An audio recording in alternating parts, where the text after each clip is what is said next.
opportunity with this exhibition. There's been loads of preparation, and I'm so grateful that everything has more or less come together, except for me having time to write my speech. So I have scribbled notes here, but I am not wearing my glasses. So, Gerda and her Guardians really wants to try and live up to its name in reflecting the incredible special relationship one-woman sculptor, Gerda Rubinstein, has with Harlow. We wanted to celebrate the connections that she has with our amazing partners, with the Pond Mill and the Gibberd Garden, and places around Harlow. She's quite unique in the sense that artworks of hers are here in the Gibberd Gallery, within schools, and are located many at the Gibberd Garden, but also through the relationship that she formed after meeting Roger Lee back here in 2006 for the retrospective that was done for her, that led to an ongoing relationship with Pond Mill. This summer is not just a celebration of the exhibition here. There is an exhibition at Pond Mill, appropriately called Gerda Rubinstein, the People's Sculptor. Very much the title that Roger feels is right to her to be bestowed. And I hope that you'll see how well she captures people in the sculptures that she creates. But her story, actually, in relation to the work commissioned by Harlow, were more abstract, more imaginative pieces. And of all the many people that I need to thank, and may miss some, I'm afraid, because I'm struggling with my handwriting, her family also have very generously donated on loan for this show special pieces, including the totem, which is this really kind of, when Jessica, her daughter, was talking, she talks about how Gerda needed to create. It was a release of her creativity was done, and the playfulness that is beautifully expressed in that piece, that is part of the City series. City, of course, is the piece that lived in Bishopsfield. Part of it still does. We are very lucky here to have a model of it, but we also have other versions here as well. This exhibition celebrates the work that she did on other sculptures that mark Harlow's history with screen. We have a number of articles that are through her albums, which show her process of drawing. We have a corner that is a reflection of her studio, including, I couldn't resist the fact of being allowed to be lent, the beautiful pot that is bubbling away, which we think is resin, and some of the tools there.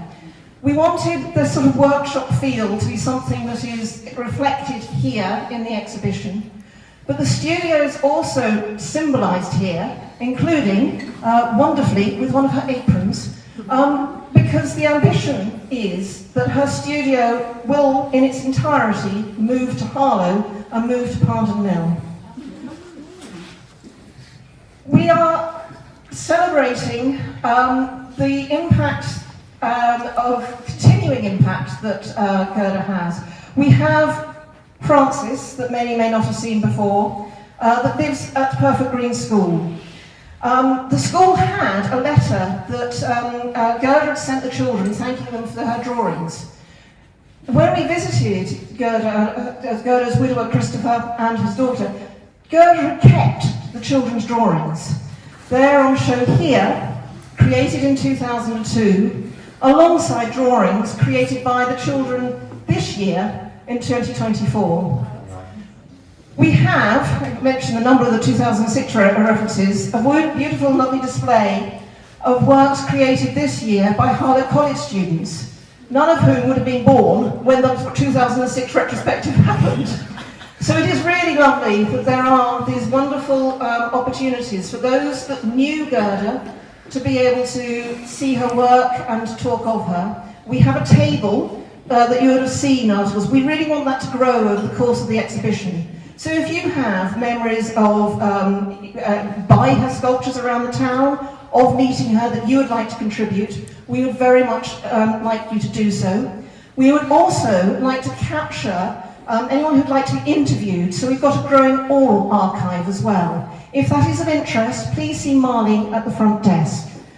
Michael, apparently still filming all this, his interview with Gerda when we think was 2017. It's a lovely little film when she talks about her memories of first meeting the Gibberds, and particularly the relationship with the Gibberd garden. As part of this exhibition, as I say, it's not a finished piece at all. This is the start of many things. I'm about to introduce you to the young artists who are creating their own responses. Honour to work with Gerda Rubinstein's sculptures. I've always felt a connection to her work as I grew up in Bishopsfield and walked past City hundreds of times, and every time I stop and look, for me, the sculptures are spaces to pause in the town. So creating these drawings from her work at the Gibberd Garden has given me the chance to reflect on my own work, as well as the artwork within the town. I'd like to thank the Harlow Art Trust for this opportunity, as well as Elaine, Roger, Liz for all their support. And I'd also like to thank Harry and Abby and Jordan for their advice and say how special it is to share this space with them and with Gerda.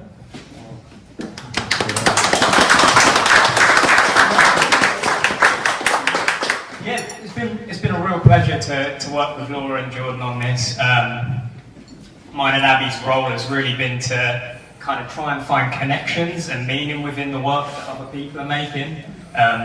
Roger Lee was brave enough to lend me his old Olympus from the 70s, and we took some photographs of Gerda's work with it, and Roger was a close friend and agent of Gerda. And yeah, Abby and I both have a special connection to the work as well. I remember skateboarding in Bishopsfield as a teenager, which you can see a photo of over the back, and seeing City and being really blown away by it. And Abby went to school with one of the sculptures, essentially. Yeah, it's been brilliant. So thank you to Harlow Art Trust for having us involved.